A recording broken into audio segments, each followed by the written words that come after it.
Welcome to Locked In. Thanks so much for coming on the show today. Thank you. I appreciate you for even having me. Yeah, of course. A little snowy day in Connecticut here, but Yes. we made it work. We made it work. I'm here. I just got back from Nashville, and it's freezing over there, just as cold as it was here. Yeah, it definitely got cold. Like the temperature dropped as soon as we got here, Connecticut, because of the snow, though. But it's nice. It's nice. I think it was after the Max B interview, I got a ton of New Jersey people email me, DM me, hit me up on Facebook too, saying, Yes. we got to come on the show, tell you how New Jersey prison really is, this and that. Yeah. I think you were one of the guys that Yeah, reached out. I definitely hit you up on Instagram. But me and Max B, we was in Trenton State at the same time. Oh, wow. We was in there at the same time. Did you guys know each other? Yes, we know each other. Like the unit he was on was different from the unit I was on, so we didn't see each other day to day. But I met him, he met me, and we was there for a little bit of time. I was talking to someone else.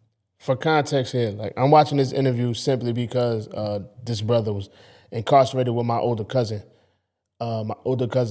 Jamal Smith. I mean, we call him Sincere. He did 23 years in New Jersey and Trenton State Prison. He was incarcerated with this brother here, Max B, all of them. So I wanted to hear his story. That's all. They were saying that he actually really did have the mic, like for the microphone for recording music and stuff in the prison. Yeah, he did. He did. He exactly what he was saying when he did an interview with how he was just chilling his own way. That's crazy. So Where'd you grow up?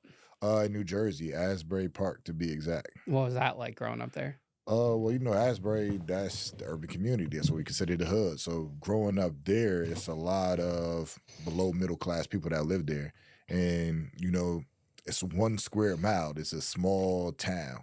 So it's rough. You don't have too many things that you can do as far as outlets. Who raised you? Both of my parents, my mother and my father. What'd they do for work? They did like periodic jobs here and there. My dad most likely did construction. My mom most likely did office work as far as like secretary duty. How was your guys' financial upbringing? It was rough. Like it's plenty of nights that we went to sleep without eating, me and my brothers. So it definitely was rough. It wasn't nothing that like we was living. It was like below paycheck to paycheck a lot of times. How old? I can relate. I ain't gonna hold you. I can relate. Now, granted, I grew up with both my parents. My parents were married my whole life. Things were great up until the point where my father went to prison.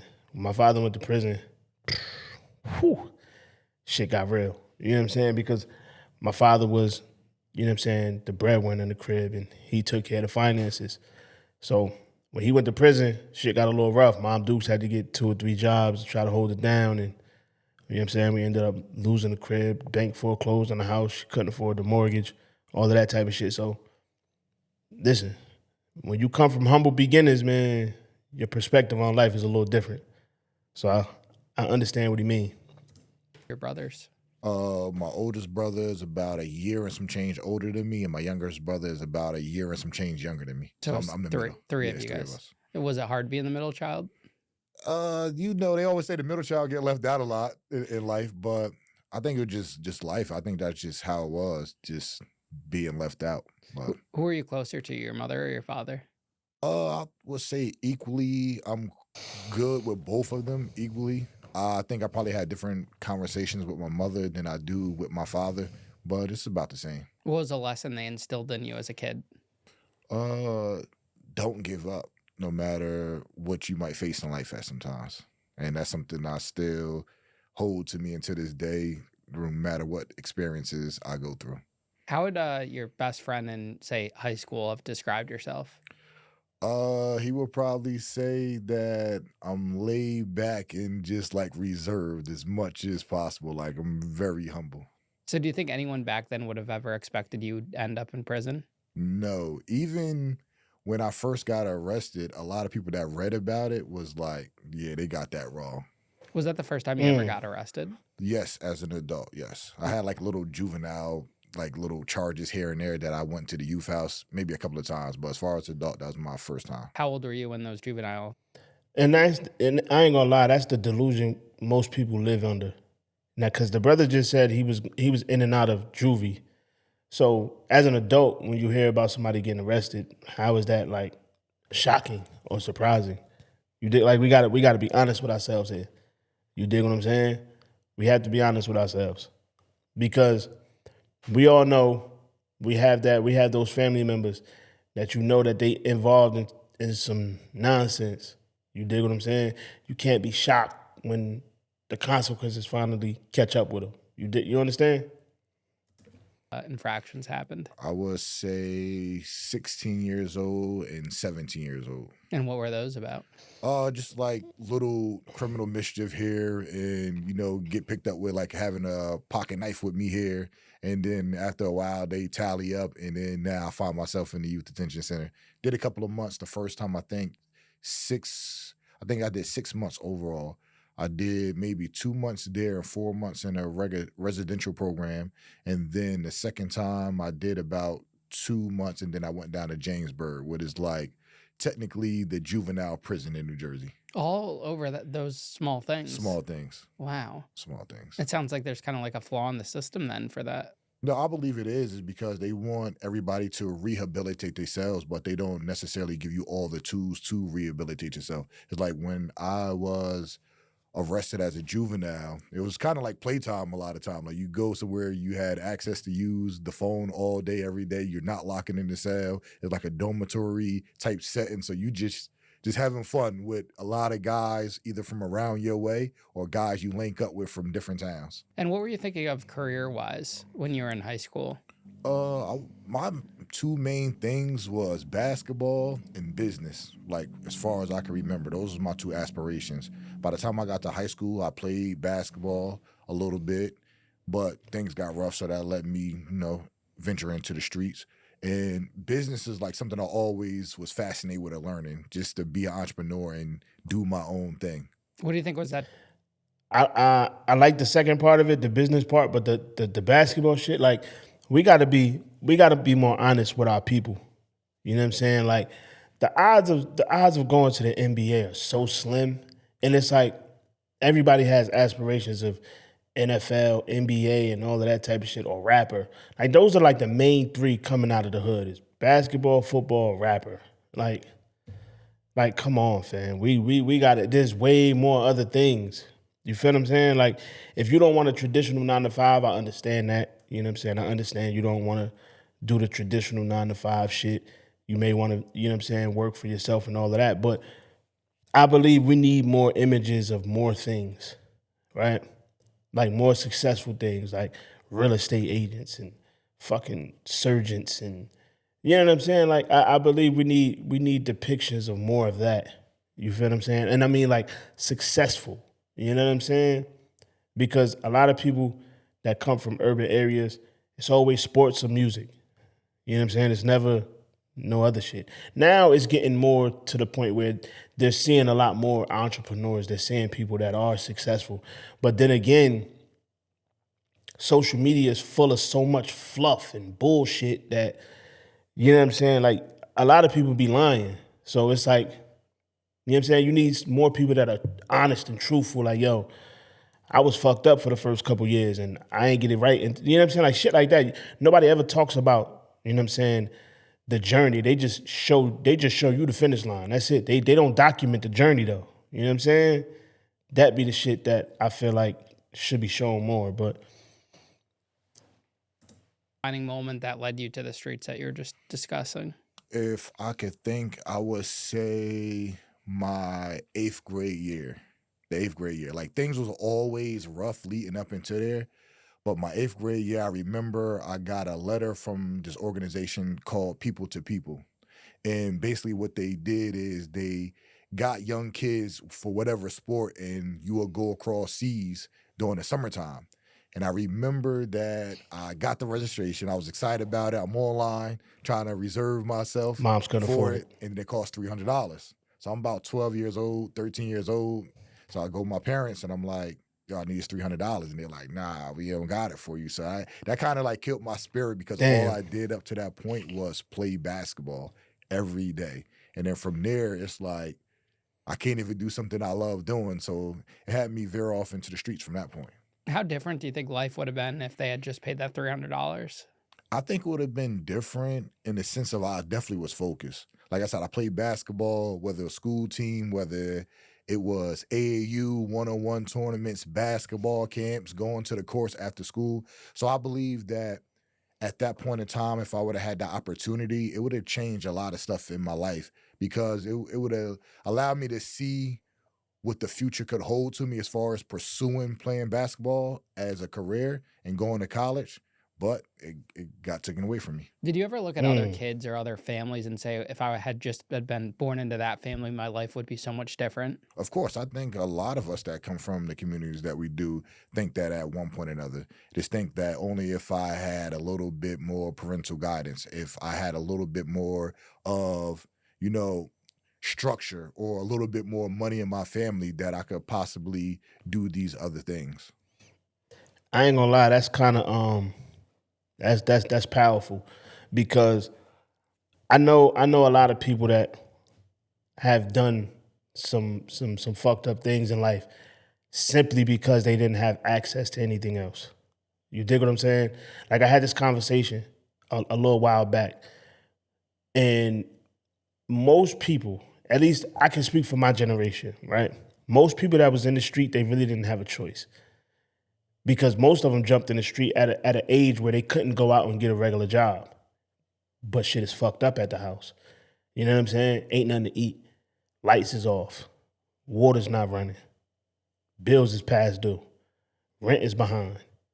Mom Dukes is doing the best that she possibly can, in and out of jobs. You know what I'm saying? But they're not paying enough. Or some situations, mom ain't there because mom on drugs. Pop's not there. You know what I'm saying? So some circumstances, I get it. I empathize with some people that used to hustle because they had no fucking choice. You feel what I'm saying? They weren't afforded the luxury of being a kid. They had to fucking venture off and do other things just to fucking eat. So I get it, dog.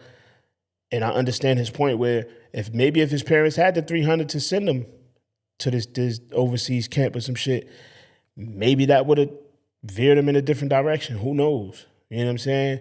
And I mean, you can't dwell on it now, but you know what I'm saying? Most people, I know a lot of people that have those thoughts that maybe if I was pushed in a different direction, maybe should it be different? Or maybe if I didn't grow up in this area, should it be different? Or maybe if my parents were financially stable and, you know what I'm saying, shit like that, maybe should it be different? You never know. How were your siblings doing? Were they going down the same path as you? In their own way, they had their own journey of what they was doing in their own way. So it was kind of like we was just trying to figure life out for ourselves at a young age to have better than what we was having on a daily basis. Was college ever a consideration in your mind? It was in regards to playing basketball, whether if it would have been a scholarship that I would have got or just being able to go as a walk-on by the time I would have got there, I definitely was going to go to college in regards to that. So did those juvenile issues cause you to not pursue the college aspect as well? Yeah, it kind of was because like once you think about like trying to just get into the streets to make money to better your lifestyle, you would just think that you only getting in there to make money. But once you get involved in the streets, it's a lot more things that Facts. happen that you're unaware of at that point in time before you make that decision. So give us one of those scenarios. So it's like your thought might be, okay, I just want to sell drugs. But when you go sell drugs, now you got to worry about people that's going to try to rob you. You got to worry about people that might envy you or might try to line you up and set you up at some point to take your spot, especially if you are making it good along the way. So it's like those things can lead to other situations where all you want to really do is just make money. Facts, man. Look, that's a fact. I know a lot of people I grew up with that jumped in the street simply because, like I said, shit was fucked up at the crib, and they ain't had no other choice. But they didn't think about the other side of the shit. Their main focus was, I just need some money to eat. I need money to survive. But everything that come along with that, you feel what I'm saying? If you getting too much money, motherfuckers on the other side may not like that. You feel what I'm saying? Or, you know what I'm saying, motherfuckers just don't like you simply because they don't fucking like you, whatever the reason may be. You feel what I'm saying? You got some people that don't like the whole hustling shit, standing on the corner and all that. They just rather rob. I know some dudes that simply rob drug dealers because they can't report it to the police. The fuck you gonna do? Call the cops? Oh yeah, he stole my drug money. You know what I'm saying? Like they only rob drug dealers. Like they don't rob nobody else. They only rob drug dealers because they can't fucking report it. Like shit like that. You know what I'm saying? So most people get into the street with a one track mind of I'm just out here to get money, not realizing that it's another side to this shit. Parents involved in your issues with, let's say, law enforcement and the juvenile detention problems growing up, or And to the best of the ability they was, like they showed up at court hearings and all that. To the best of the ability, they tried to be there as much as they possibly could. do you feel like they were there not as enough, or Nah, I just think it wasn't the point of catching a juvenile charge and them appearing in court. I think it was just more of the family dynamic at home, the lack of structure that we had growing up because they was living their own life. So it's like I think the home setting is what played a bigger part than actually appearance at juvenile court. do you think you were given too much freedom?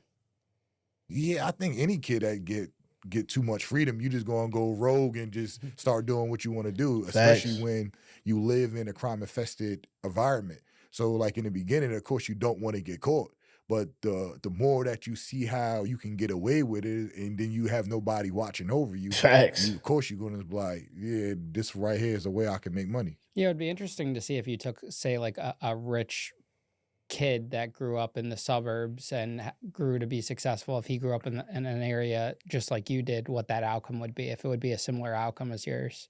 Yeah, I think it probably be different in some type of way. I think it would be different because the environment plays a major part of how we grow. Now that does not take away from some people that come from these environments and they still succeed, right? But I don't know what their family structure is like. I don't know if they had other people that was doing things to help them get along that, no matter how small it was.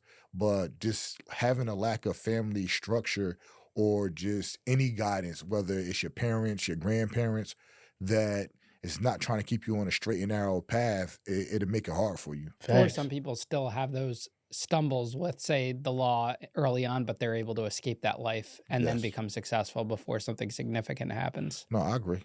I agree. So do you end up graduating high school? Yes, I ended up graduating by the time I was in prison for the charge I went to prison for. All right, so tell us about what you actually got arrested for and what happened with that and how old you were. So I actually got arrested. I remember the date, October 24th, 2006. My initial charge was a murder charge. I was 19 years old at that time. It was Damn. 2 months before I turned 20.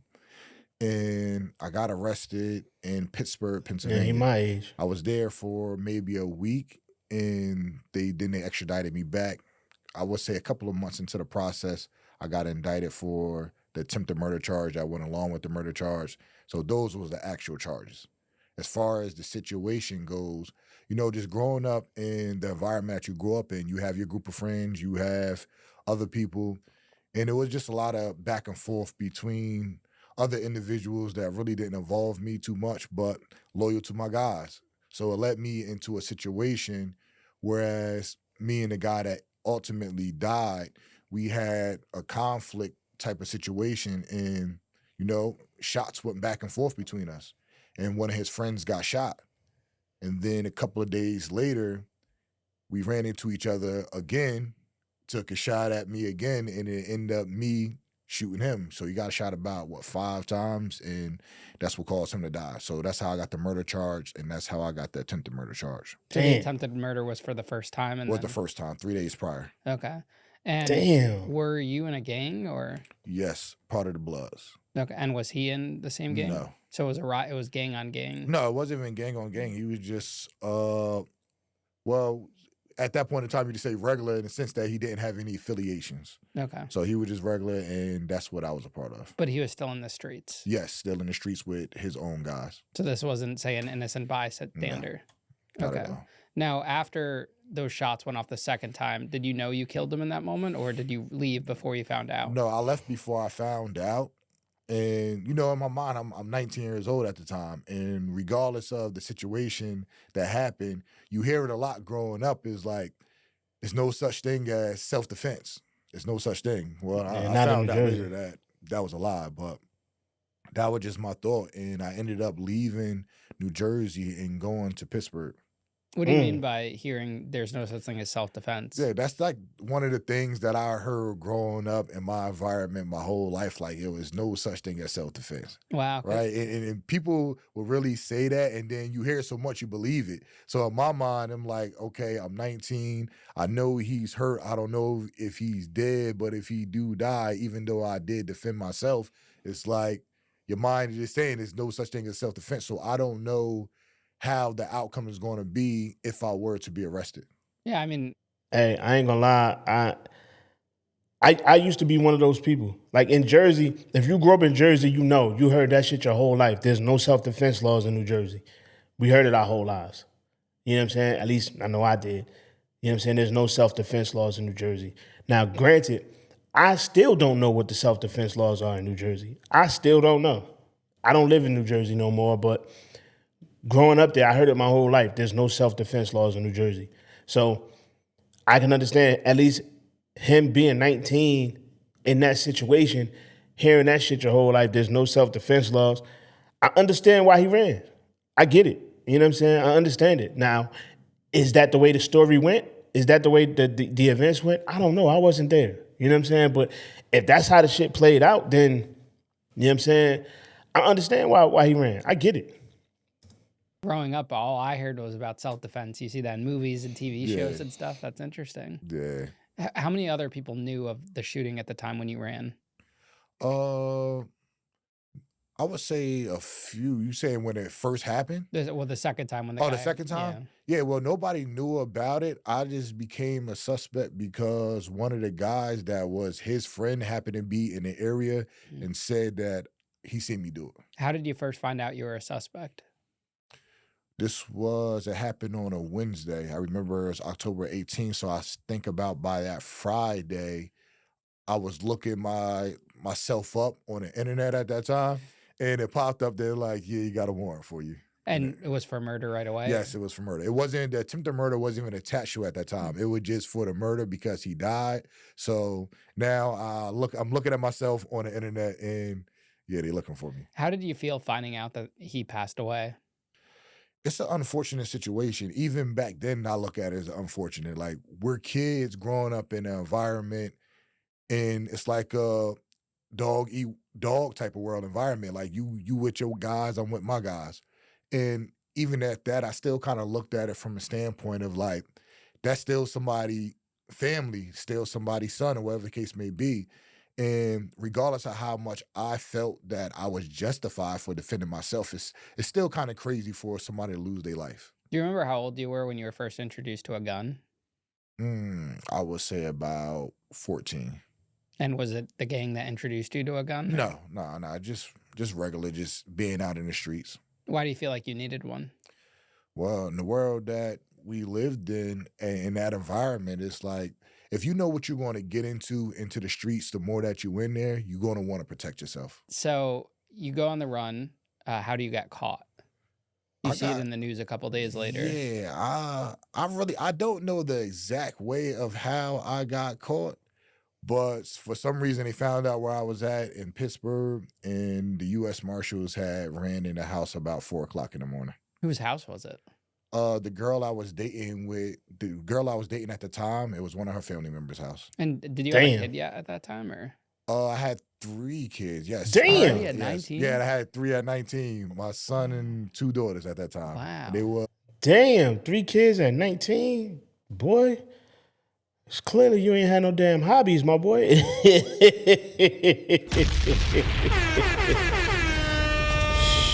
Shit. Boys out here slaying them. 2 and 1. Same mom, or? My son and my youngest daughter had the same mother, and my middle daughter had a different mother. How old are, so you Damn. had the first kid at 17?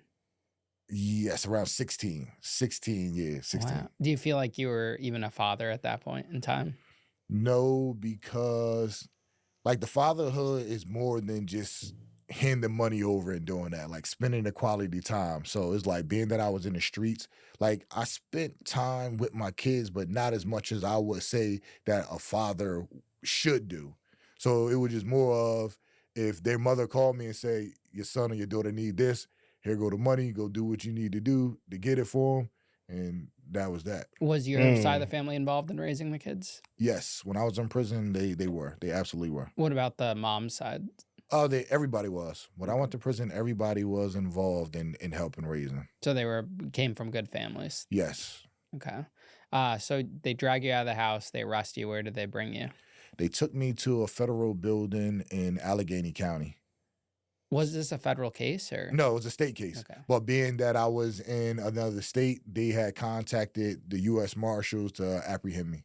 Okay. So you get there. What happens? Walk us through it. All right, so I remember it's about 4:00 in the morning. I'm asleep. Then they just run in there, and I tried to get out. I ended up being under a bed. They grabbed me, handcuffed me. It's snowing outside, and then they take me to the federal building, and then they say, "Well, you know, you got a warrant for your arrest for murder." And I'm just sitting there like, all right, like, okay. And then they just went to the formalities of, you know, all the paper, all the stuff that they got to say, give you your Miranda rights and all that stuff. And then they just kept asking me about it. And I'm just sitting there like, I really don't know what you're talking about. And it came to a point that the female I was dating, you know, I believe she was pregnant at that time. And they arrested her for a harboring and a fugitive charge also. Damn. And I didn't want them to charge her with the murder. So I just told them about the self-defense of how, you know, the situation happened. Dude came at me. I shot back, and that's how he ultimately died. Did you wait for your lawyer to get there, or you told them? Nah, I told him because Damn. I knew. See, that be the shit though, man. Like, damn. Honestly, I'm gonna keep it a stack. Was he wrong? 100, maybe 100%. You know what I'm saying? He might have been wrong in what he did. Only God can judge. You know what I'm saying? I wish that a lot more people would literally use those Miranda rights to their advantages. They tell you, listen, you got a right to shut the fuck up. You have a right to an attorney. You ain't got to answer shit without an attorney being present. Everything you say, we using this shit against you. You know what I'm saying? Like, use them shits. Hey, big dog, I'm gonna go ahead and shut the fuck up, and I'm gonna wait for a lawyer to get here. You know what I'm saying? Like, don't be spilling your guts to these motherfuckers thinking that they're gonna give you a deal and all. Like, you spilled your guts and got 60 joints. You know what I'm saying? Like, I know you was young at the time, and you know what I'm saying, you wasn't, you know what I'm saying, in your right state of mind. Shit was chaotic, but I just wish more people would use those Miranda rights to their advantage. Like, yo, dog, just shut the fuck up and wait for a lawyer to get here. You dig me? You know what I'm saying? But I know a lot of people that they end up in those situations. You feel what I'm saying? They sitting in a motherfucking interrogation room and a motherfucker just telling you anything, and now you start spilling your guts. Now you fucked. Now you got life in prison. You know what I mean? Shit like that. I stood on. So I really wasn't worried about that. But my mind was just a whole, you know, no self-defense thing. But I'm like, it is what it is at this point. And also, I wasn't going to allow her to be caught up and be in prison for potentially 20, 30 years for something that she had no part of. Why did they actually charge her with harboring a fugitive? Was she lying to them, saying you weren't No, there? it wasn't even about lying to them. It was that she was with me when I got arrested, and it was one of her family members' house that we was out. So to them, they felt that she helped me get there. Wow, I didn't even realize they charged people with that unless they were lying to say the police. I don't know. Yeah. Now, do you wish you didn't give that confession right away, looking back on it and how the legal process played out? I don't think I had anything to lose at that point because I felt that people was going to try to line me up anyway when it came to it. So I felt like, you know, at the end of the day, I might as well, it happened in self-defense, I might as well just stick to, I know what happened and hope that I could get acquitted at trial because going through the legal process over I think I was in the county 20 months, 22 months, My lawyer actually sat down one day and we was having this self-defense conversation. I'm like, it ain't no such thing as self-defense. So he like, I don't know who told you that, but that's wrong. That's wrong. And we had the conversation. So we just felt that it was just the best strategy just to continue to go forward with it because it's what happened. But he just didn't want me to get on the stand and testify for it because they didn't want to elicit like a lot of other stuff that happened around it where I probably would have to plead the fifth that So it happened. even with that confession, you still went to trial? Yes, still went to trial. So was the lawyer able to reverse the confession, or it didn't really matter? It really didn't matter at that point.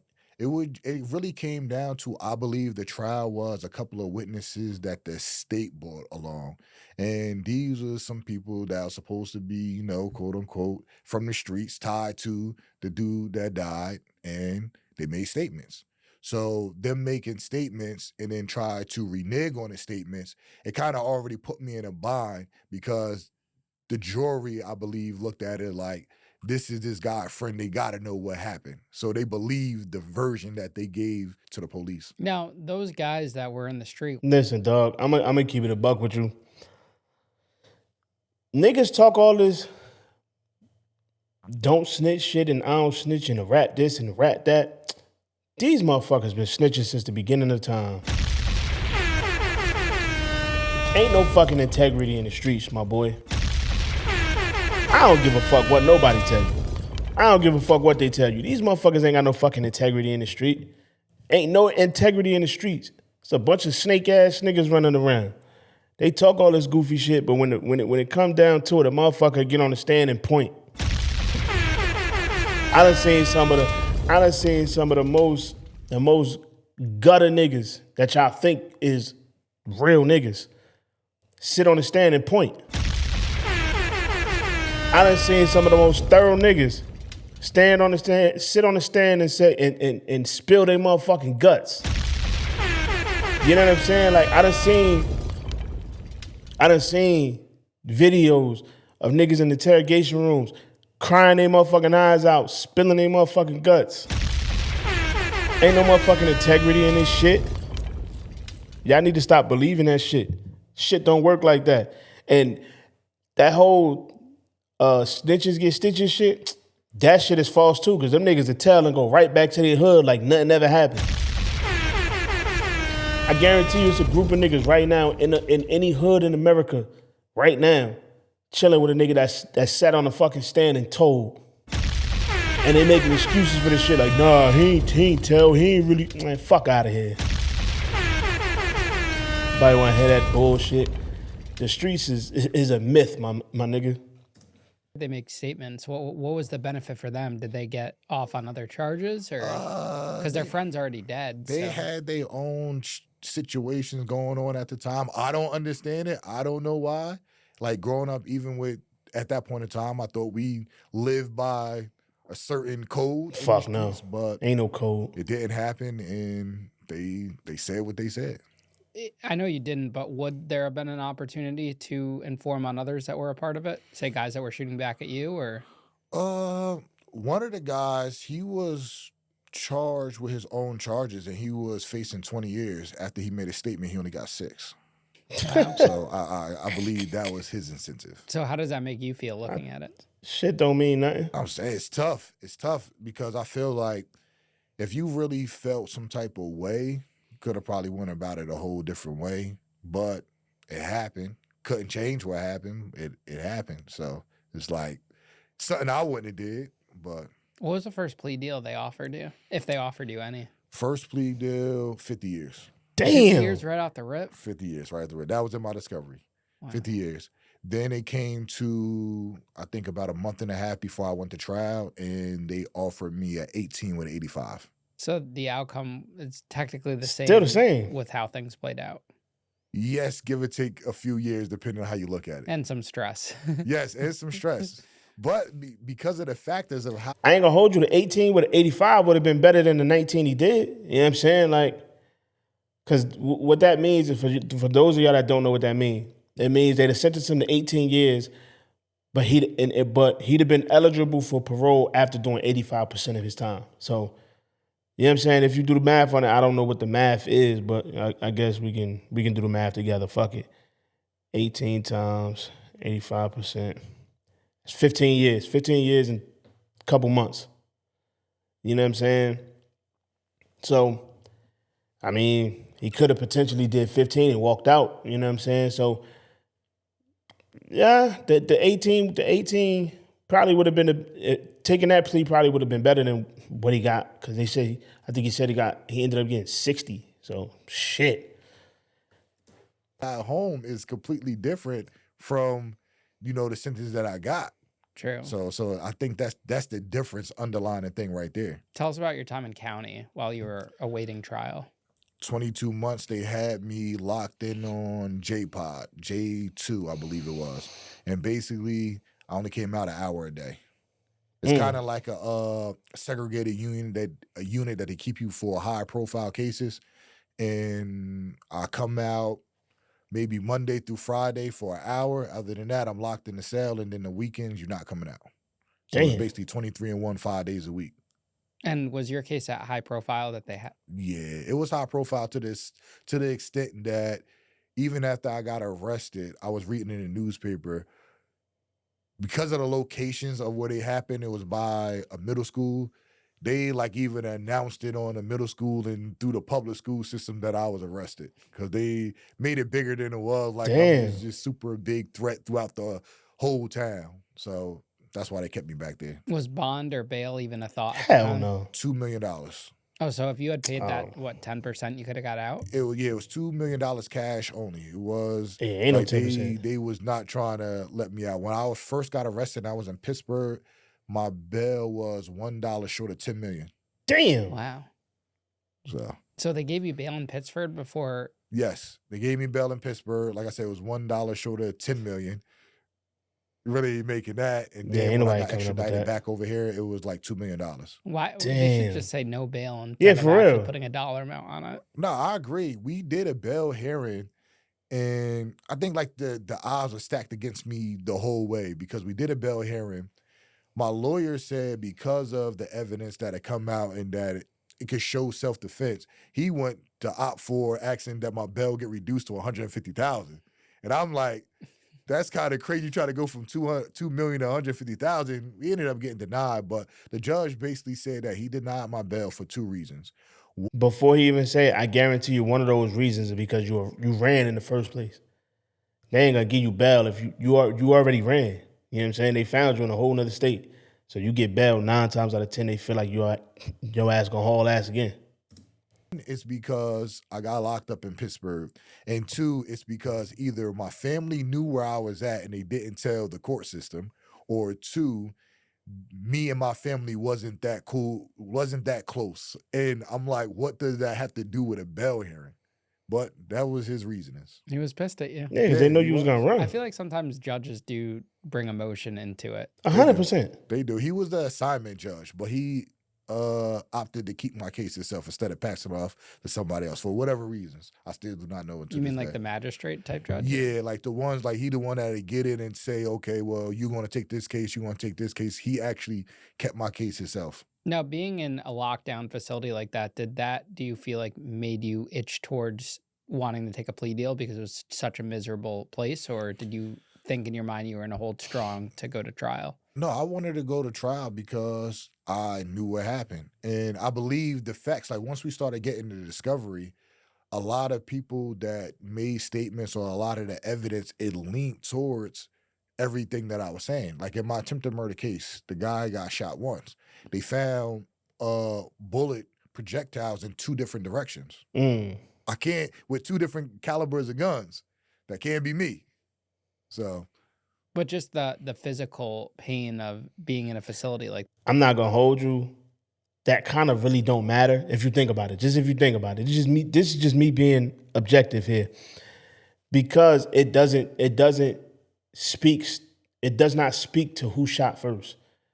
Yes, both of you guys were shooting back and forth. We know that. But still, without any video evidence or, you know what I'm saying, more than one person saying the same thing, there's no way to prove who shot first.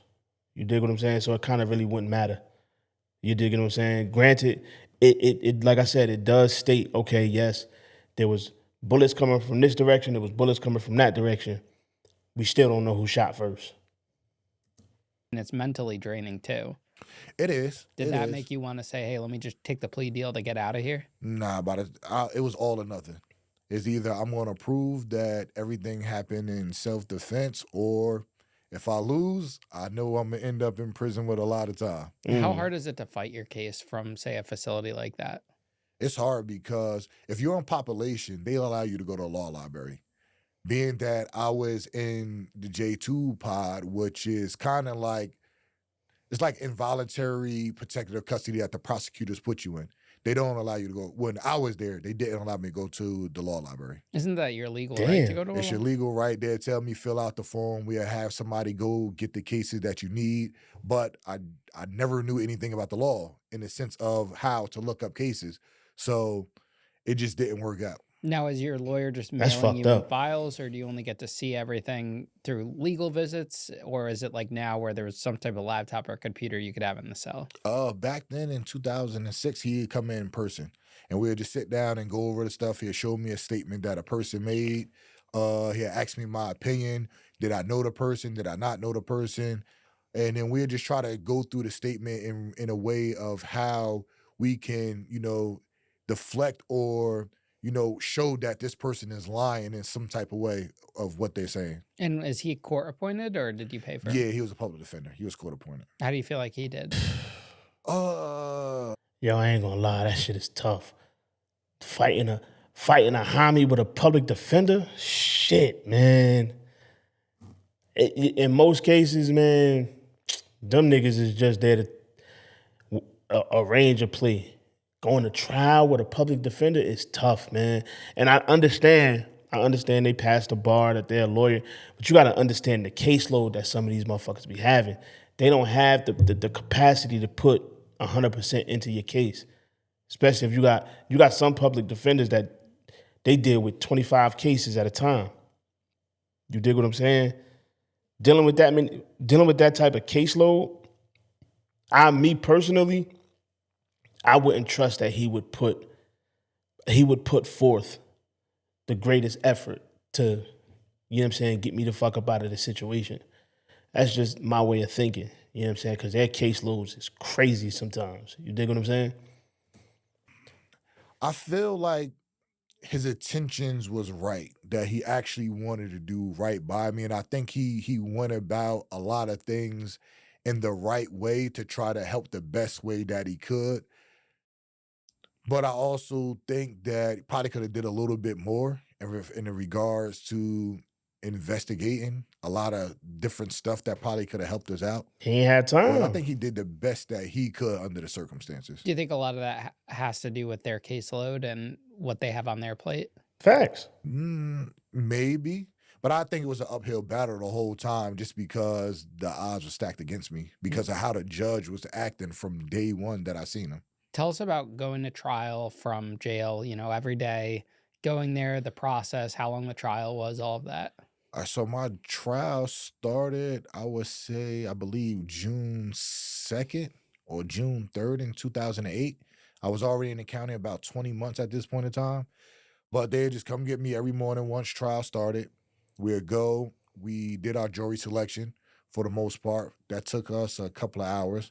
But then once trial actually started, it would just more so of just going there, sit down, I'll take notes throughout the whole trial. I'll slide them to my lawyer and say, okay, this person said this, what you think about this? So when he came back and either for our cross, if it was a state witness, how we can try to prove that that person was lying or whatever the case may be. But it just going back and forth and just weighing on my mind, like what is about to happen? Because it's like by then I'm 21. I'm 21 by then. So just thinking like, oh man, like am I about to really lose potentially the rest of my life to this case? Did you get to wear normal street clothes, like a suit and tie? Yes. We had street clothes I could wear. So my mother, my father got me some street clothes, and I was able to go back and forth in that on a daily basis. How were your parents during the court proceedings and even your case in general? How did they feel? I know it was tough on them. I know it was tough. It was like kind of wake up, everything normal, and then the next day one of your kids is facing a murder trial. So I think that right there is kind of tough. And then It living in gotta be. Asbury, it's a small town, so everybody kind of know everybody, and you might not always have the greatest rapport, but it's kind of like, okay, you don't want to have your son lose his life to the system, but then you're also probably looking at a family that you somewhat know, and you trying to understand of how they're feeling because they lost a son. So I think we're just back and forth, but my mother and my grandmother, they came to every court hearing that I had for trial. What about the mother of your kids? No, they did not come. So you didn't get to see your kids at all? No, I got to see them periodically when I was in the county, more so when I got down to prison. Now, what do you think was the turning point in the trial where, it was going a certain way, and then at this moment you knew you probably weren't going to win it, or you probably thought you were going to win it? Turning point was, I remember it was a detective they was asking questions to. And then they started leading the path down to the whole gang culture in Asbury Park. And they already tried to paint it as a gang-related case, even though it wasn't. So I believe the turning point to me was the prosecutor purposely asked the detective, who does the most damage in Asbury? And before he could even answer, my lawyer jumped up. He objected to it. The judge said, do not answer the question. And he still sat there and said, the Bloods. So Damn. he automatically associated me with every person that's associated with being with the Bloods to the jurors to paint this picture that, yeah, he's one of those that caused this damage. So I believe that was the turning point right there. Hey, listen, man, I ain't gonna hold you. A lot of times, man, the way the picture is painted in a lot of court cases, it sets the tone, right? And then I hate when they say shit like, when they ask a question, the person answers it, a lawyer objects, and then the judge be like, the jury will disregard what. How the fuck are they gonna disregard it? They already fucking heard it. And listen, man, I'm a firm believer that you could tell these motherfuckers to disregard it. Just because you tell them to disregard it doesn't mean that they're actually gonna fucking listen and not fucking take that into consideration when they're making their fucking decision. Once the shit is said, the shit is said. You could strike that shit from the record, but the fuck does that mean? You know what I'm saying? Like once you hear some shit, you can't unhear it. You know what I'm saying? It's not how this shit work. You dig what I'm saying? This shit is weird. Yeah, and those things happen all the time in trial. And even though the judge says don't pay attention to it, the jury already heard it. They're humans. You already heard it. Yeah. Because even in jury selection, it was one guy that came up there and said that he was part of a gang when he was younger. And he said, if I hear anything that's gang affiliated, I'm finding him guilty no matter what the evidence is. Damn. So now you got a lot of them that heard that coupled with that. And let's be honest, the jurors that we get is not juries of our peers. Facts. So these are people that's coming from the outskirt towns and the suburban towns. So of course they're going to want to try to get somebody off the streets that they deem is not worthy to being out there based on the cases. Yeah, they want to get another gang, a high-profile gang member off the street. And I'm sure in the news, all the articles are gang member. That's all it was. Yeah. Everything, every day, that's all it was. That's all it was. Even though it wasn't directly a gang. The picture was already painted. All a gang-related case. So tell us about the day you were actually convicted, what that was like when the jury's deliberating. All right, so when we rested on a case, they deliberated that whole day. Then we came back, I think the next day they deliberated, so it was going into the weekend. So I felt like the more that they kind of didn't come back with a verdict that soon, that the odds were slowly increasing in my favor. And then they came and asked about the principles to murder, attempt to murder, and all that stuff. So I kind of felt that like, okay, maybe I got a shot. Monday, it came that we was at the courthouse. They called me upstairs. They said they reached a verdict. My heart is pounding out my chest because I'm like, in this moment, either I'm about to walk free or I know I'm about to get sentenced to basically life in prison. Right. And I'm looking at the jurors when they was sitting there when they came up. I think maybe like one or two of them actually like looked at me. The rest of them wouldn't look at me. And the first charge they read, they came back guilty. After that, it really didn't matter to me. I'm like, it doesn't even matter if I get found not guilty on the rest of them. It's about to all be the same thing. Now, do you get sentenced that same day in the state, or is No, it's a different hearing? no, it's a different hearing. So I lost trial, I would say June 21st in 2008. And then they scheduled me for my sentencing August 1st. And I had to go back for a whole other hearing for that. What's that first night in your cell like after you lost trial? It's like, man, I'm about to lose my life to the system potentially. So my mindset was, okay, I'm here now. It's nothing I could do about it. They already found me guilty. What steps can I take to get back? And I started working on that process immediately. So I had, lawyer reach out. I obtained an affidavit from one of the witnesses that actually testified against me in his own way. And I was just trying to learn as much as I could, even though I couldn't go to the law library. So I just based it on like phone calls to my parents or friends to try to learn as much as I can to help me get back on my direct appeal. But it was tough though, just sleeping the first night, just thinking like what they about to sentence me to, because I know it wasn't going to be 5, 10 years. Tell us about sentencing day. When I walk in there that day, my lawyer asked me, did I want to speak? I told them no. And one of the family members for the victim spoke, and she just talked about how, the guy never got in trouble, was a good kid, which we all know. He was in the streets. And I'm not gonna lie, I hate that shit. I absolutely hate that shit. I hate when you got a motherfucker that been in the streets wreaking havoc, and then he get put down. The family want to talk about, oh, he was a good kid. He never harmed nobody. He never did this. He never did that. Man, stop that bullshit. Stop it. Stop the shit. Stop it. You know what I'm saying? Like, cause I've seen some shit where motherfucker be terrorizing the community for 10 plus years, and then he get put down, and all of a sudden, yeah, he was a good dude and he never did nothing. He'll give you the shirt off his back. Man, stop that shit, man. Only reason that motherfucker ain't in jail is because motherfuckers never told on him. That's the only reason. You know what I'm saying? Like, stop it, man. Stop. Let's be real. came to the judge, and he just started talking about how, the case was high profile, and he's wanting to set an example, and he's going to start setting an example with me, and how I'm probably the only person in this world that he know is born without a conscience, and all these other stuff. I'll probably get in the Damn. case. So he just started going down all this stuff, and then ended up sentencing me to 60 years. I Shit. did 40 years for the murder charge, 20 years for the attempted murder charge. They run them consecutive, so now I get the whole 60, plus I have the 4 gun charges.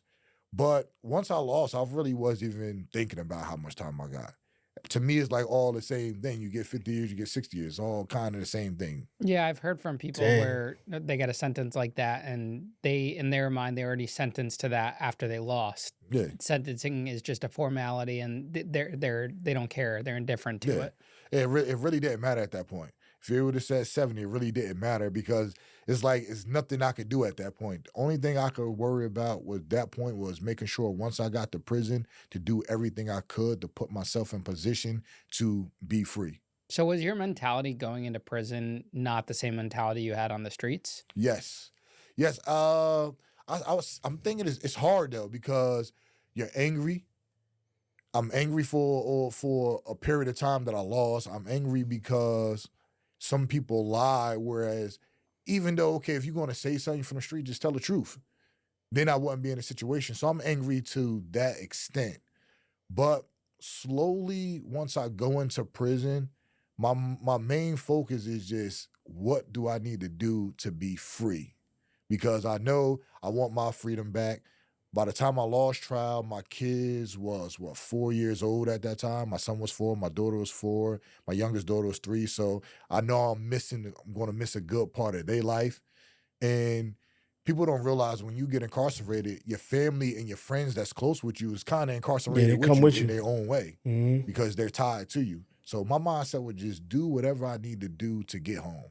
What were your options at that point? What did you have reason to have hope for? Outside of like family, kids, and all that, I just wanted to just have my life back and not spend the rest of my life in prison. But you had the appeal process. Yes. Was that it, or? That's basically at that point in time. That's basically all you have. You have the appeal process, and it can varies.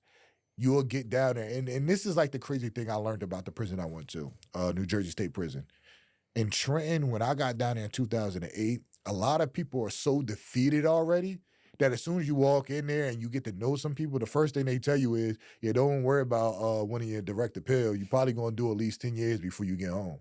Because so it happened to so many of them. So they kind of like try to put that in your mind and in your spirit that don't get your hopes up thinking that you want to get a reversal in your first year or two down here. Yeah, they have the Speedy Trial Act, but not the Speedy Appeal Act. Yeah, that is true.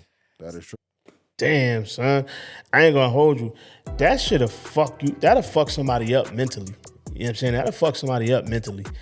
You know what I'm saying? Like, you go in there, you determined to, and granted, it could go one or two ways. It could fuck them up to where they'll say fuck the appeal altogether, or they'll take that with a grain of salt. Like, you didn't say, you didn't, pardon me, you did not say that I wasn't gonna get out at all.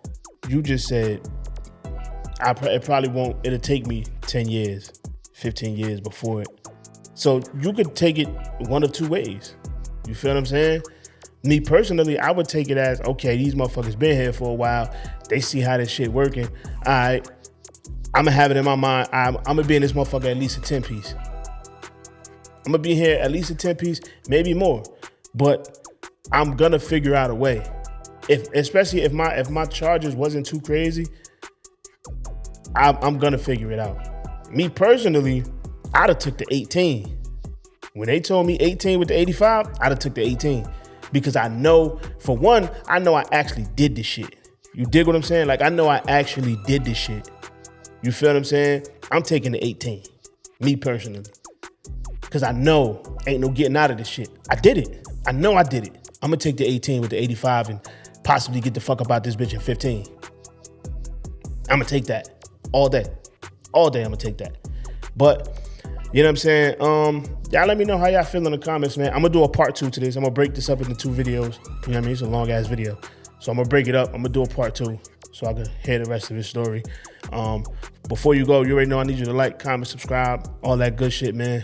I'll catch y'all on the next one. Bow!